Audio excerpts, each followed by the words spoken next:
Robert Benjamin Rhoades, also known as the truck stop killer, is an American serial killer and rapist. In 1994, Rhoades was convicted of first-degree murder and was slated to be tried for 2 more before charges were dropped due to the wishes of victims' families.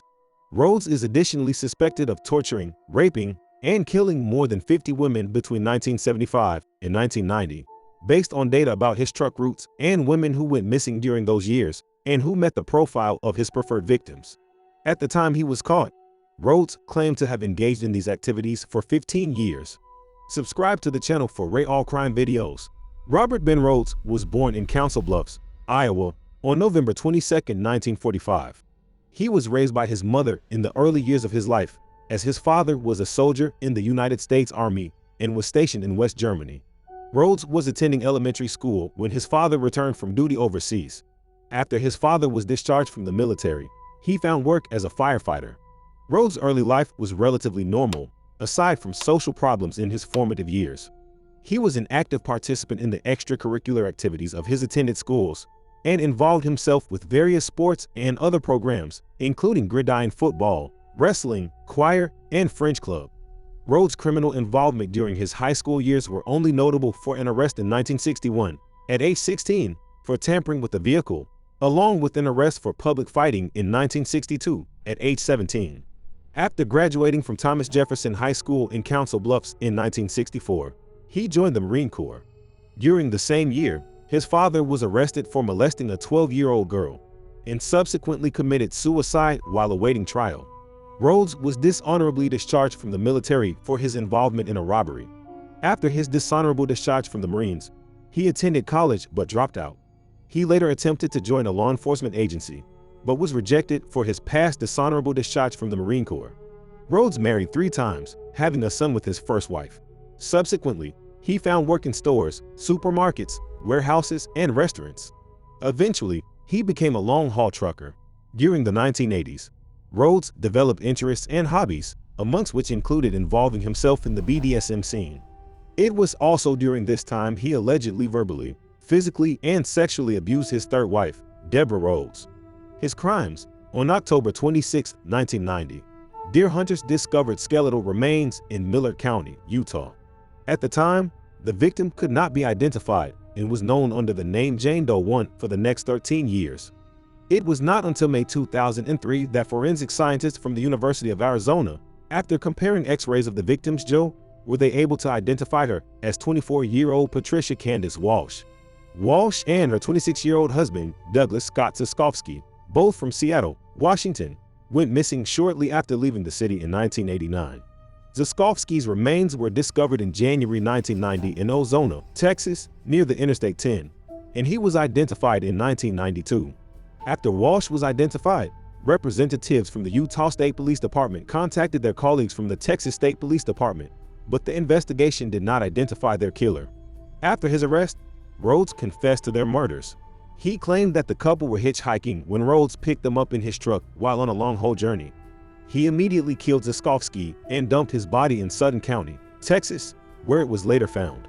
He kept Walsh for over a week. During this time, he tortured and raped her numerous times before killing her and dumping her body in Millard County, Utah.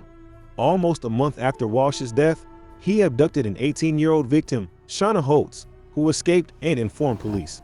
When Rhoades was detained, the victim declined to press charges, feeling that she would not be believed despite extensive evidence. In her statement to police, she said that, "I don't see any good in filing charges. It's just going to be my word against his. If there was any evidence, I would file charges and sue him." It was later asserted that she was fearful of Rhoades after enduring 2 weeks in his truck. Rhoades had converted the sleeper cab of his truck into his own personal torture chamber where he kept women, sometimes for weeks, torturing and raping them.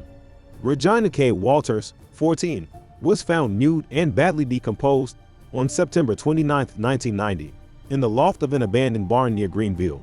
She had been missing since February 3, 1990, when she ran away from her home in Pasadena with her boyfriend, 18-year-old Ricky Lee Jones. An autopsy revealed she had been strangled to death sometime in early March. A photograph of Walters being tortured was found in the home of Rhoades. On May 26, 1990, the partial skeleton of Jones was found near Harleton. He had been shot in the head, In the early morning of April 1st, 1990, Trooper Mike Miller of the Arizona Highway Patrol found a truck with its hazard lights on at the side of Interstate 10 near Casa Grande, Arizona. When he investigated inside the cab, he discovered a nude woman, handcuffed and screaming. There was also a male present who identified himself as the driver of the truck. After failing to talk his way out of the situation, Rhoades turned over a gun which had been on his person. He was arrested and charged with aggravated assault, sexual assault, and unlawful imprisonment. He was left handcuffed in Miller's patrol car, but nearly escaped. After further investigation, the arresting detective, Rick Barnhart, was able to make a connection to the Houston case and noticed a pattern stretching over the course of at least 5 months. In executing a search warrant for Rhoades' home, police found photos of a nude teenager who was later identified as Walters, whose body was found in September 1990.